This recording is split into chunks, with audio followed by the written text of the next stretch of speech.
The Scottish Warrior just unleashed absolute carnage that left the entire WWE universe speechless. And trust me when I say what went down was so brutal, so visceral, so completely unhinged that even the most hardcore fans are questioning whether Drew McIntyre just signed his own death warrant. But before we break down every bone-crunching second of this chaos, do yourself a favor and smash that subscribe button and hit the notifications bell because WWE Extreme is about to take you through the most explosive beatdown of the year. Let me paint you a picture of what happens when a 6'5" Scottish psychopath decides that diplomacy is off the table and violence is the only language worth speaking. Drew McIntyre, the man who's been on an absolute warpath lately, just delivered an attack on Jacob Fatu that was less wrestling match and more street fight meets demolition derby. We're talking about the kind of assault that makes you wonder if these guys forgot they were supposed to save it for the pay-per-view. The intensity, the aggression, the sheer brutality of what McIntyre unleashed had everyone from the front row to the cheap seats standing up thinking they just witnessed something that's going to be replayed in highlight reels for years to come. Now, before the rumor mill starts spinning faster than a Cesaro swing, let's establish some facts here because the internet loves to take a brutal beatdown and turn it into a medical emergency. Jacob Fatu is not in critical condition, is not hospitalized, and is definitely not on life support despite what some clickbait thumbnails might suggest. What actually happened was Drew McIntyre delivered one of the most vicious, methodical, and downright nasty attacks we've seen in recent memory that left Fatu looking like he went 12 rounds with a freight train. There's a massive difference between kayfabe storytelling that makes an attack look devastating and actual real-world medical emergencies, and understanding that difference is what separates smart fans from marks who still think it's completely real. But here's where things get absolutely fascinating from a storytelling perspective. The Bloodline, WWE's most dominant faction since Evolution, has been running roughshod over the entire roster for what feels like an eternity. Roman Reigns built an empire. Solo Sikoa tried to maintain it during Roman's absence, and Jacob Fatu came in as this absolute wrecking ball enforcer who looked completely unstoppable. The man moves like someone half his size but hits like a Mack truck doing 90 on the interstate. Watching someone finally put Fatu in a position where he's the one getting decimated instead of doing the decimating is like watching Mike Tyson finally meet someone who punches back just as hard. It flips the entire power dynamic on its head. Drew McIntyre has been operating on a different level of unhinged lately, and honestly, it's exactly what his character needed.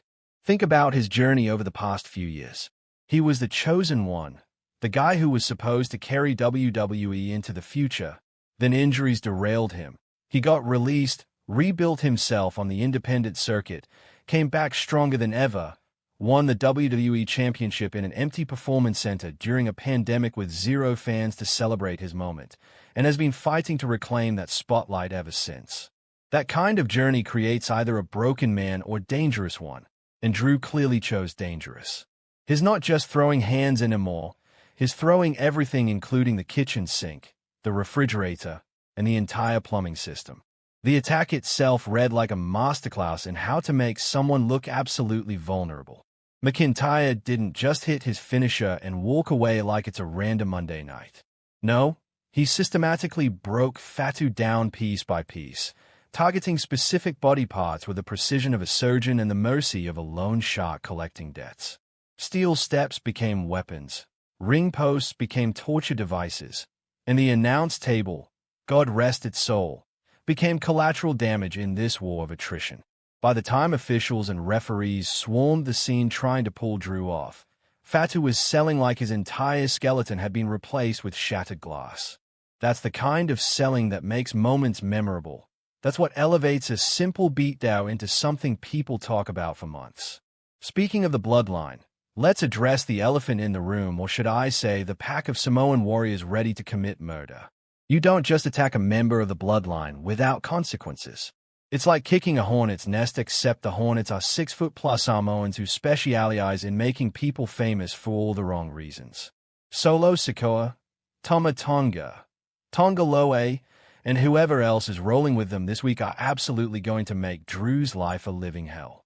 The beauty of this storyline is that McIntyre knows exactly what's coming. He's not naive, he's not stupid, He's just so far past caring about his own well-being that he'd rather inflict maximum damage now and deal with the consequences later. That's compelling character work right there. What makes this situation even more intense is the timing of everything. WWE is building toward major premium live events. Storylines are reaching boiling points, and tensions between various factions are higher than they've been in years. Drew McIntyre inserting himself violently into Bloodline business creates this explosive situation where multiple storylines can collide. Maybe CM Punk gets involved because of his history with Drew. Maybe Cody Rhodes factors in because of his issues with the Bloodline. Maybe Kevin Owens and Sami Zayn see an opportunity to strike while the Bloodline is distracted. Suddenly, one brutal attack creates a domino effect that impacts half the roster. And that's exactly how you build compelling television that keeps people tuning in week after week. Jacob Fatu's role in all this cannot be understated because this man has been an absolute revelation since joining WWE. For those who followed his work in Major League Wrestling, you already knew what he was capable of, but watching him perform on the biggest stage in professional wrestling has been something special. The man can do moonsaults at his size, he moves with agility that defies physics, and he carries that wweraw family legacy with pride. Seeing someone of his caliber get dismantled by McIntyre actually elevates both performers. Fatu looks incredibly tough for surviving such an onslaught, and Drew looks like an absolute monster for being the one to deliver it. That's wrestling psychology at its finest, where both competitors benefit from the angle. The crowd reaction to this entire situation tells you everything you need to know about how well it's working. Fans are genuinely invested in seeing how the Bloodline responds.